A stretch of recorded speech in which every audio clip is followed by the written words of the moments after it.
I had anxiety and depression, most kinds of anxiety, especially social anxiety.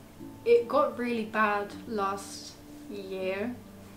It led me to leave sixth form because I was attending lessons. I didn't know anyone apart from Aisha, so one person, and we weren't in any lessons together. We weren't even in tutor together, so I had to start from scratch, which I've done before. Like I've moved schools many times, but it was really hard making friends, especially as you get older. It's really hard to make friends because you're not as carefree as you are when you're younger, and everyone already had their groups at my new school, and I was like the new person, so it was really difficult. And because it was a really big school, I felt so insecure going there. Like I just felt like the smallest person. It made me feel insecure and scared, and I hated going there. It gave me an ultimatum that I either stay in school and attend every day or just leave altogether.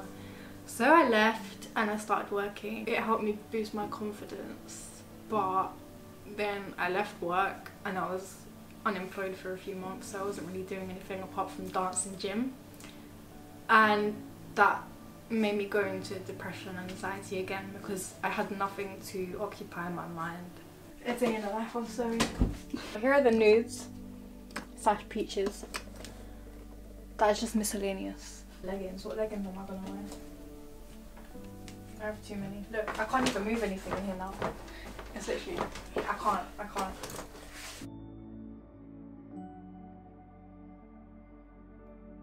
My medication last February because that was like a really dark time. That's when I left school and just I would not go out anywhere. My mum took me to the doctor and they put me on fluoxetine, and I was on it until November last year, and I was on 20 milligrams first, and then they increased me to 40, but I just didn't notice any difference. So now I'm on citalopram, but I feel like it's still too soon to tell. I've been on antidepressants and anti-anxiety for about a year now. I think why my friends were so supportive is because they experienced some of it themselves. But I think it was my parents who had the hardest time because we would butt heads a lot because they don't know how it feels like, you know, not being able to leave the house and not being able to like talk on the phone because of anxiety and how it affects me, and because they didn't understand and they didn't know how to help me. I don't know who it was that I tried to talk about this with, and it really upset me, but it was someone older, and they just shamed me for having it, and that really annoyed me. You don't know what real problems are. We had to go through this and this and this back in our days, and you're complaining because you have anxiety and depression. People feel differently, like just because this has happened to you and that may be bigger than what happened to someone else, you can feel the exact same thing. The scar is so deep, I feel like it will never fully go away. No matter how much therapy I have or how many years pass, I feel like it's always going to be a small bit that's there. Because like I went through bullying like throughout my whole childhood, and by someone close to me as well, who was saying all this stuff to me. And when it's someone in your family who does it, it makes it even worse because you believe them. Like, you have to live with them. I feel like it makes it just 10 times worse. And it's like drilled into my mind now that I'm not good enough because I keep hearing it every day. Well, I did keep hearing it every day. I've got 2 tattoos, one here and one here. I used to have a really bad phobia of needles, and I was in therapy for it. And I literally could not go to the dentist or could not get a blood test done without having a panic attack. And I was in therapy for months, around 2016 till 2017. And yeah, therapy really helped me, and now I'm not as scared as needles. So I got this confidence just as a reminder to stay confident, you know. And now that I've conquered my phobia of needles, I feel like I can do what I want now.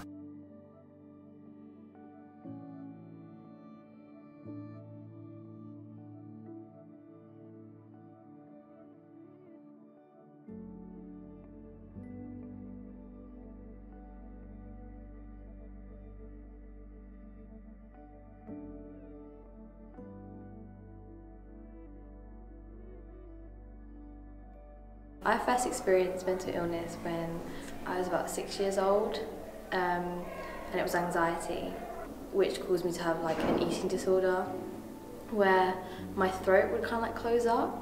And to begin with they thought it was like psychological, but they actually found that my anxiety was actually like causing my throat to like close up a little bit. And then I wouldn't eat, so then I felt underweight, and then I got put into a counsellor when I was like 6. And then obviously start of like GCSEs and exams and stuff like that, I started to get like so much worse. Started to have quite a lot of like panic attacks, anxiety attacks, where like I couldn't deal with things. Especially like if I'm alone or like if I'm in like isolation, I tend to like overthink things quite a lot. I see a counsellor now who I speak to about things, but usually it's anxiety. I'd say like maybe the biggest issue that I have with my friends is maybe them not understanding when I feel like I'm anxious. I think that sometimes it doesn't actually have to have a trigger to it. Sometimes I can literally just be walking, like also I just feel like so anxious and feel like I just need to get out of a situation, but there's no situation really to get out of. Friends that really are understanding and really do understand that, but I have some that they just don't know what to do. I think it's that because anxiety is such a broad spectrum, like so many people deal with it in different ways and tend to like have space. So that's kind of like, with my friends, like it's kind of just like trying to talk to them and like make them understand, which sometimes can be quite difficult to do because you don't want to make someone feel uncomfortable. In terms of like my family, my sister suffers with anxiety as well. So my mum is very, very understanding about the whole thing.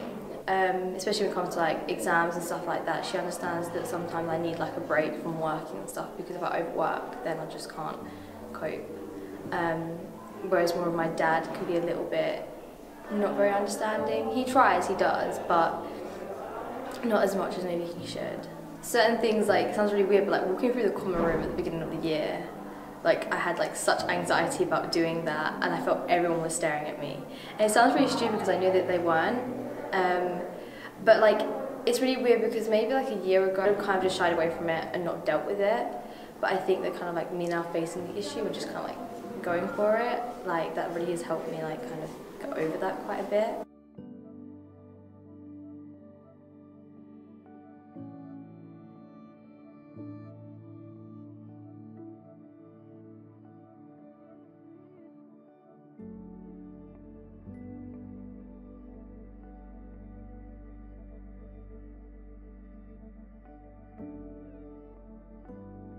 I've been suffering from anxiety and depression for around 4 years now. It was diagnosed summer of 2017.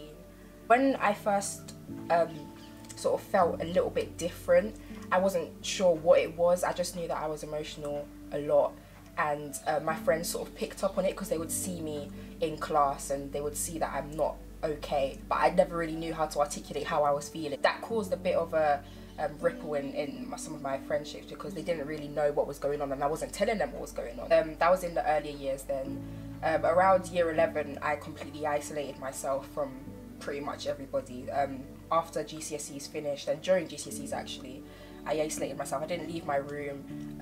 That summer was quite tough. I wasn't doing anything. I was in my room in bed all the time, and that really took a toll on a lot of my relationships from secondary school. So yeah, I guess the main aspect of it is the isolation and me isolating myself because I didn't feel up to doing anything really, and obviously that did impact my friendships. As for family, it's been tough because sometimes I don't know how to tell my mum how I feel, and I feel like that makes her feel even worse because she wants to help me but she doesn't know how to help me because she doesn't know what's going on.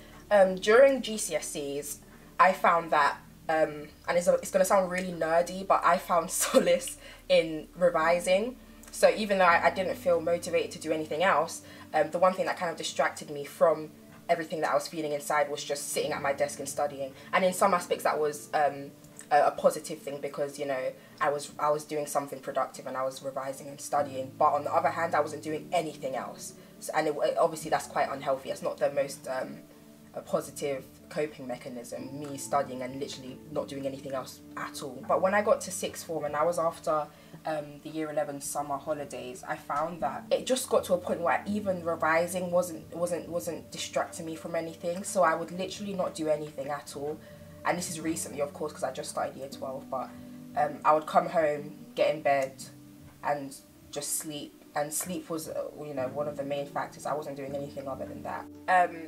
Well, in terms of how I have, I wouldn't say coped, but in terms of things that have helped me therapeutically, I definitely say writing on my blog. It's a case of me sort of expressing myself on a regular basis, and it helps to get all of the things I've been feeling out into the world and into the open. No one knows it's me, so it's kind of anonymous, but it's a good technique to sort of get all of your thoughts and feelings out. I've got one on self-image that I kind of locked, but it's about secondary school and self-image and insecurities.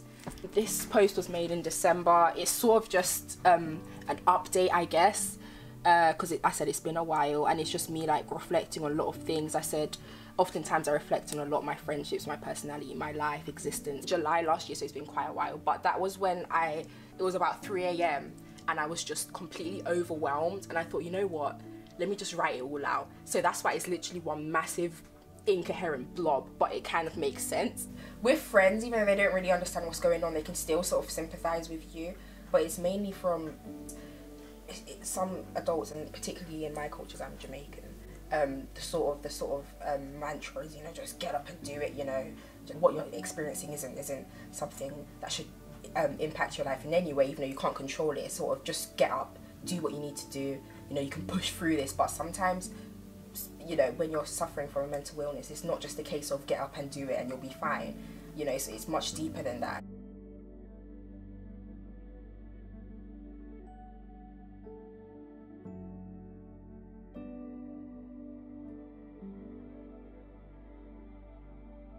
When I was little, I thought I was shy, and like I would always go to Jaya, my twin, to like for her to make friends. But then talking with my parents, they said that it was the opposite. So when I was 15, I told my mum that I was like seriously not happy, like I was shaking and like all that stuff, and I was soon after referred to CAMHS, and I was diagnosed with anxiety, and then later on, after a few appointments, I guess, they diagnosed me with depression as well. I've had to stop going to school on some days, so I don't go to school on Thursdays anymore, just because my school thought that it would help. And recently I did take a week off because I couldn't deal with it, and a lot of the time I have taken days off or gone home early because it's just not easy, especially at school, because it doesn't really provide like a nice environment. I don't go out a lot. Like a lot of people my age, they all go out to parties and like go out to chill out with other people, and I just can't. Like, it's very hard for me to leave the house. I have to turn down a lot of offers to hang out, and it also means like when I'm not in the mood to talk, like because I'm just in a low mood, people sometimes won't understand it, so I kind of have to remove myself from the situation, which kind of just makes it worse. It's just got nice pictures in it, like things that I love, or my dog, and like happy memories. And then I have a list of things that I can do, like to make me feel better if I'm in a mood. And it's got things that I like to hold and touch, I guess. And just nice things to look at. Like I have the shell from Mauritius. I have some of my drawings. I have bubble wrap, and a list of like compliments that people wrote on each other's back when I was in a group session, and like it's nice to read over because it's quite personal, and it's nice to know that people like you and like care about you. A lot of my friends, myself included, have had to end up in hospital to get actual attention and to get actual help because they're so thinly spread.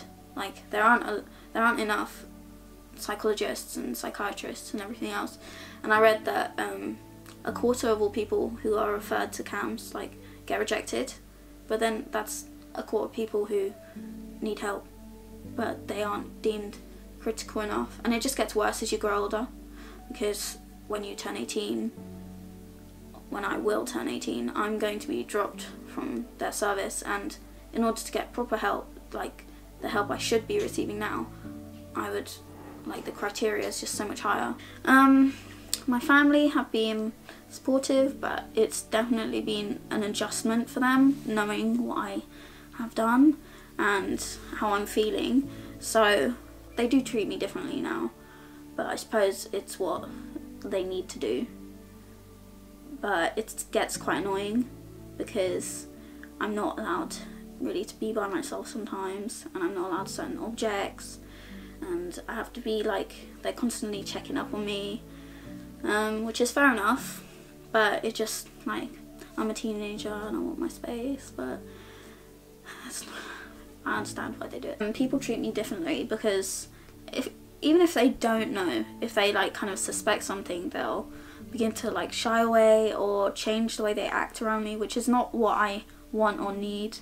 And also I have like, it's kind of an internalized stigma, like, because I feel like there's something wrong with me, which there is chemically, like there's a chemical imbalance, but it's just me. Like there's nothing wrong with me, like it's just the way I am. But I feel like sometimes because of the stigma that I have against myself, I'm kind of like, I don't know, it kind of just makes things worse sometimes.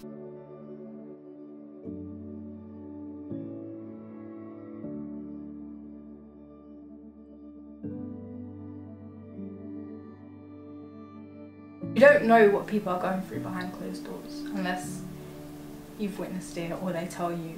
So it's good to be open and to hopefully help other young people and help other young women. Like me, it led me to do my research and I went to get help. I feel like if you don't talk about it, then it's just gonna get worse. Talking it's been like scientifically proven to be the most effective therapy, like CBT and all the rest of that, but talking about it's just like to normalise it. Well, for me, I just thought like there was something really wrong with me and like it just separated me, but mental health is just like, it's just a thing.